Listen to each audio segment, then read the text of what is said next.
these are the folks who recently run a rather fine event, which I'm told 1,500 people were involved in just the other day, which is obviously we've got a group here tonight who are actually doing something which people are supporting, which is more than some of the groups here. So I'll hand over to the speakers now, who basically you can talk for as long or as little as you like. I'm sure there'll be discussions and questions afterwards. And if anybody wants to hang around, have a drink and chat, browse, do anything afterwards, then the door will stay unlocked for as long as anybody wants to stay here, really. So over to you. Thanks. Shall I? I'm going to stand up. Sorry to the camera. It's okay. My name's Peter Facey. I'm Director of Unlock Democracy. What I've been asked to do is talk about us as an organisation, about why we exist as a campaign. As you can see from the banner and from the book, which we're here to sort of talk about, this is the 20th anniversary of the creation of Charter 88. Anthony was there at the beginning, so he can talk more eloquently about it. But in some ways, Charter came out at a moment in time when there was a perception that the governments of this country constrained freedom, did not work for the majority, and was doing things in a way which was reducing democracy, reducing choices, and affecting people's lives.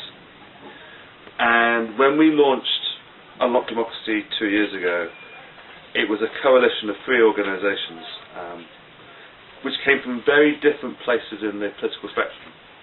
So there was Charter 88, there was the New Politics Network, which was formerly Democratic Left, which was formerly the Communist Party of Great Britain, and then there was an organisation called Active Citizens Transform, which was an environmental pressure group, which had come out of sort of things like Friends of the Earth and was very much interested in environmental sustainability, etc.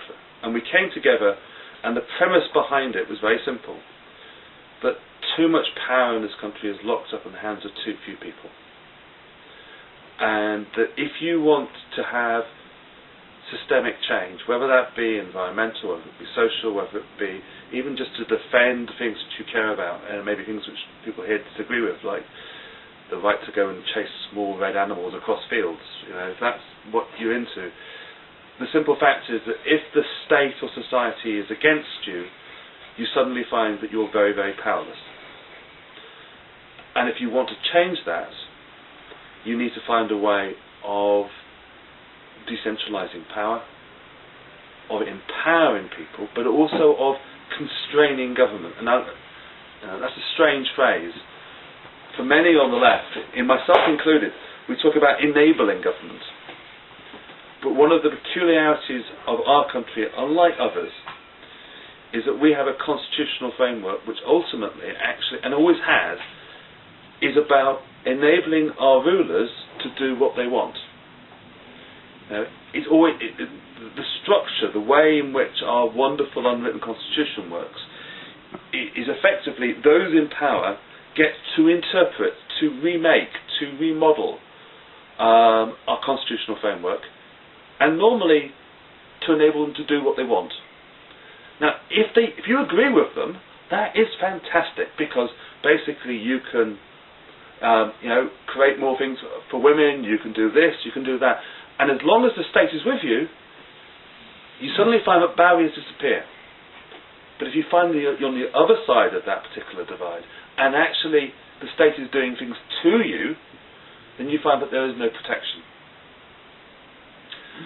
And as an organisation, I suppose, we are rooted in the concept that the whole nature of the way in which our democracy and our state operates has to change.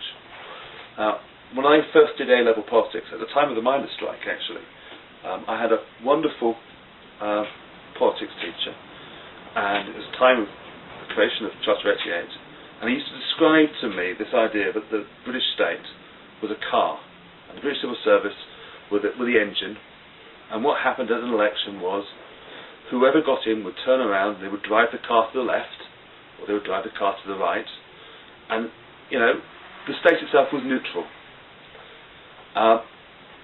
And I suppose, to use that analogy, we as an organisation exist to destroy the car. We don't want a car.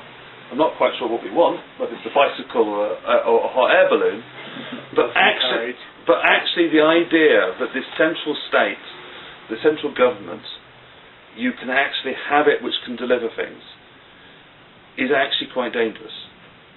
It's dangerous particularly in a world today where you have economic forces, political forces, the use of fear, whether it's economic or political. It means that people can close down opposition. They can decide to do things, whether it be some of the things which Anthony hopefully will talk about in terms of civil liberties, in terms of ID cards, in terms of controlling. But it also means that we have come into a position in Britain where all sides of the political spectrum have this kind of attitude which is, you can be free to do things as long as we agree. Now, most of you, like me, will remember the 1980s. You'll remember the Conservative government taking power from local government away because they disagreed with it, because they were doing things which the Conservative government at the centre didn't like.